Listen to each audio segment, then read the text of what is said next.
जय हिंद दोस्तों, स्वागत है आप सभी का एक बार फिर से हमारे YouTube चैनल दी कॉपी पेन में। तो हम लोग बात कर रहे हैं वर्तमान भारतीय समाज और प्रारंभिक शिक्षा की। ये हमारा विषय है और जो सेमेस्टर है वो है DLED सेकेंड सेमेस्टर, और जो लेसन चल रहा है वो प्रारंभिक शिक्षा की पृष्ठभूमि। उसके अंतर्गत आज का जो हमारा टॉपिक है वो है वुड का जो शिक्षा संबंधी घोषणा पत्र है वो, ठीक, वुड का घोषणा पत्र। इसे ही हम लोग भारतीय शिक्षा का मैग्ना कार्टा कहते हैं। तो सबसे पहले शॉर्ट में मैं आपको बता देता हूँ कि ये क्या है, ठीक। तो अगर वुड के घोषणा पत्र के बारे में बात करें तो भाई यह घोषणा पत्र बोर्ड ऑफ कंट्रोल के प्रधान चार्ल्स वुड द्वारा 19 जुलाई 1854 को जारी किया गया, ठीक।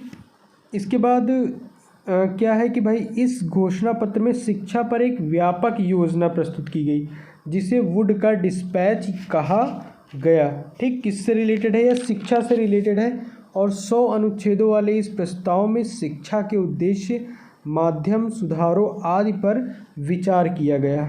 तो चलिए, प्रश्न अगर आपका आ जाए कि वुड के शिक्षा घोषणा पत्र की प्रमुख सिफारिशों को लिखिए, इसके बारे में बताइए, तो हम डिटेल में बात कर लेते हैं।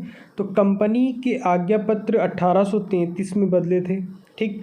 अगर आप भारतीय संविधान पढ़े होंगे तो भारतीय संविधान का जो संवैधानिक इतिहास रहा है जिसमें अंग्रेज़ों ने कई सारे चार्टर एक्ट बनाए हैं, तो उनमें से एक 1833 का था। तो कंपनी के आज्ञा पत्र 1833 में बदले थे। अब इन्हें 20 वर्ष बाद पुनः 1833 में परिवर्तित तथा संशोधित करना था। इस बीच वर्ष के समय में कंपनी डायरेक्टर यह अनुभव कर चुके थे कि भारतीय शिक्षा की अवहेलना करना ठीक नहीं है, अतः ब्रिटिश संसद ने एक संसदीय प्रवर समिति की नियुक्ति की। इस कमेटी ने भारतीय शिक्षा का अध्ययन किया तथा अनेक शिक्षा शास्त्रियों के विचार ज्ञात किए। इस समय Charles Wood board of control के अध्यक्ष थे। प्रवर समिति ने अपना प्रतिवेदन बोर्ड ऑफ कंट्रोल को दिया और बोर्ड ऑफ कंट्रोल ने उसके आधार पर एक पत्र ब्रिटिश संसद को प्रस्तुत किया। यह पत्र ही बोर्ड ऑफ कंट्रोल के अध्यक्ष चार्ल्स वुड के नाम पर वुड का शिक्षा घोषणा पत्र कहलाता है। इस घोषणा पत्र के आधार पर कंपनी ने 19 जुलाई 1854 को अपनी शिक्षा नीति घोषित की, ठीक। कब घोषित की? 19 जुलाई 1854। तो इसमें आप डेट याद कर लीजिए। अब बात करते हैं कि इस घोषणा पत्र में कुछ प्रमुख बातें हैं जो दी गई हैं, वो कौन कौन सी हैं, सिफारिशें कौन कौन सी हैं, उनकी बात करते हैं। तो पहली है कि भारतीय क्षेत्र में शिक्षा का प्रसार एवं प्रचार करना कंपनी का उत्तरदायित्व है, ठीक। इस प्रकार शिक्षा का दायित्व इस घोषणा पत्र के कंपनी के कंधों पर डाल दिया। सेकेंड पॉइंट कौन सा है? घोषणा पत्र प्राच्य साहित्य को अच्छा मानता है किंतु शिक्षा का अंतिम उद्देश्य यूरोपीय साहित्य, विज्ञान, कला, दर्शन तथा धर्म का ज्ञान प्रदान करना है।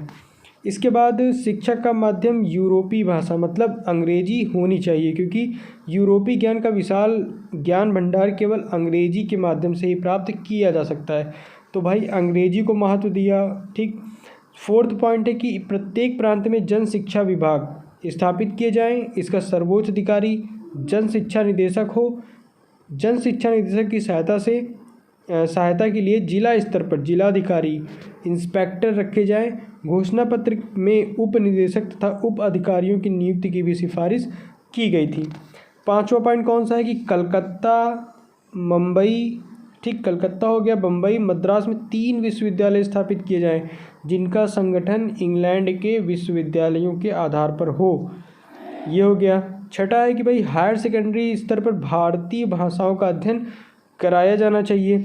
इसके बाद सातवां पॉइंट ये है कि संपूर्ण भारत में श्रृंखलाबद्ध या क्रमबद्ध विद्यालयों की स्थापना की जानी चाहिए। यह श्रृंखलाबद्धता प्राथमिक, मिडिल, हाई स्कूल तथा कॉलेज के रूप में हो। इसके बाद आठवां हमारा पॉइंट है कि निस्यंदन सिद्धांत के विरुद्ध घोषणा पत्र में जनसाधारण की शिक्षा के लिए अधिक से अधिक मात्रा में शिक्षा सुविधाएं उपलब्ध कराने की बात कही। नाइन्थ जो पॉइंट है वो घोषणा पत्र में सहायता अनुदान प्रणाली चालू करने की सिफारिश की गई, ठीक। अनुदान प्राप्त करने के लिए कुछ शर्तें रखी गई, जैसे कि आप विद्यालय धर्मनिरपेक्ष हो, बिना भेदभाव के शिक्षा प्रदान करता हो, छात्र निःशुल्क शिक्षा प्राप्त करते हो, विद्यालय का कुशल संचालन स्थानीय व्यक्तियों के हाथों में हो, विद्यालय सरकारी नियमों का पालन करता हो। ठीक, तो ये 4 पॉइंट हैं जो शर्तें थी। 10वां हमारा पॉइंट है कि भाई स्त्री शिक्षा के विकास के लिए उदारतापूर्वक बालिका विद्यालयों का अनुदान देने की घोषणा की गई। इसके बाद 11वां पॉइंट है कि प्रत्येक प्रेसिडेंसी में एक शिक्षण प्रशिक्षण स्कूल स्थापित किया जाना चाहिए तथा छात्राध्यापकों को उचित मात्रा में छात्रवृत्तियां दी जानी चाहिए। नेक्स्ट पॉइंट है हमारा कि व्यावसायिक शिक्षा की प्रगति के लिए चिकित्सा, कानून तथा इंजीनियरिंग की शिक्षा की व्यवस्था की जानी चाहिए। 13वां प्रश्न है 13वां पॉइंट है शिक्षित व्यक्तियों को रोजगार दिया जाना चाहिए। रोजगार देते समय व्यक्ति की शिक्षा पर विशेष ध्यान दिया जाना चाहिए। तो भाई वुड का जो घोषणा पत्र है, सिफारिशें, बहुत लंबा हो गया। आप लोग पढ़ते पढ़ते सुनते सुनते बोर हो गए होंगे कि भाई इतना लंबा याद कैसे करना है। तो इसमें याद करना ज़्यादा कुछ है नहीं है, बस केवल सबसे पहले डेट याद करनी है और थोड़ा सा आपको भूमिका बनानी है कि भाई कंपनी का जो आज्ञा पत्र था 1833 में बना था। उसके बाद 20 वर्ष बाद इन्हें फिर बदलना था 1853 में। तो उसी बीच क्या हुआ कि जो घोषणा पत्र है शिक्षा से रिलेटेड, भारतीय शिक्षा को और बेहतर करने के लिए, तो 19 जुलाई 1854 को किस नाम से, चार्ल्स वुड के नाम पर शिक्षा का घोषणा पत्र घोषित हुआ। तो उसी को भारतीय शिक्षा का मैग्ना कार्टा कहा गया। और इसे भारतीय शिक्षा का मैग्ना कार्टा क्यों कहते हैं? क्योंकि यह उतना विकसित, संतुलित, विस्तृत व बहुआयामी शिक्षा प्रस्ताव था। ठीक, पहला ऐसा प्रस्ताव था जो बहुत विकसित था, संतुलित था, विस्तृत, बहुआयामी शिक्षा प्रस्ताव था जिसने ब्रिटिश शासन की शिक्षा नीति को दिशा दी। तो ये है कि भारतीय शिक्षा का मैग्ना कार्टा क्यों कहते हैं, ये भी आप लोगों ने जाना। और जहाँ इसकी सिफारिशों की बात है तो आप 4 से 5 पॉइंट छोटे छोटे याद कर लीजिए अगर पेपर में आए। वैसे तो उतनी संभावना नहीं रहती ऐसे प्रश्नों की आने की, फिर भी आप 5 से पॉइंट याद करके जरूर जाइएगा।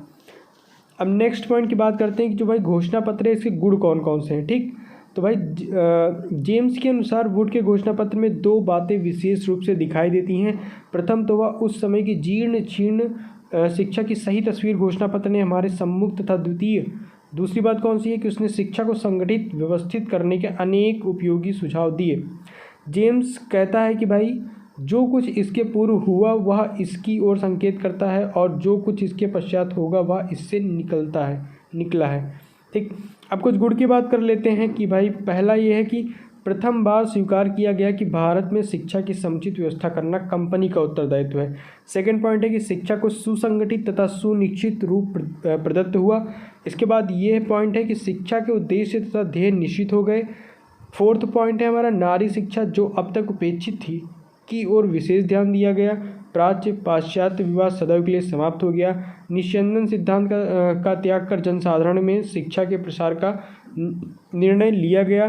शिक्षा को रोजगार से जोड़ने के सर्वप्रथम प्रयास किए गए। भारत में शिक्षा की व्यवस्था करने के लिए पहली बार सुसंगठित शिक्षा विभाग स्थापित किए गए। आधुनिक विश्वविद्यालय जो हैं वो घोषणा पत्र की ही देन है। इसके बाद भारतीय साहित्य एवं भाषाओं के महत्व को भी स्वीकारा गया। छात्रवृत्तियां, अनुदान प्रणाली तथा अन्य भौतिक सुविधाएं देने की सिफारिशें की गई। निर्धन तथा योग्य छात्रों को छात्रवृत्तियां देने की सिफारिश की गई। शिक्षकों के वेतनमानों को सुधारने के सर्वप्रथम प्रयास किए गए। घोषणा पत्र ने आधुनिक शिक्षा के लिए आधारशिला तैयार की।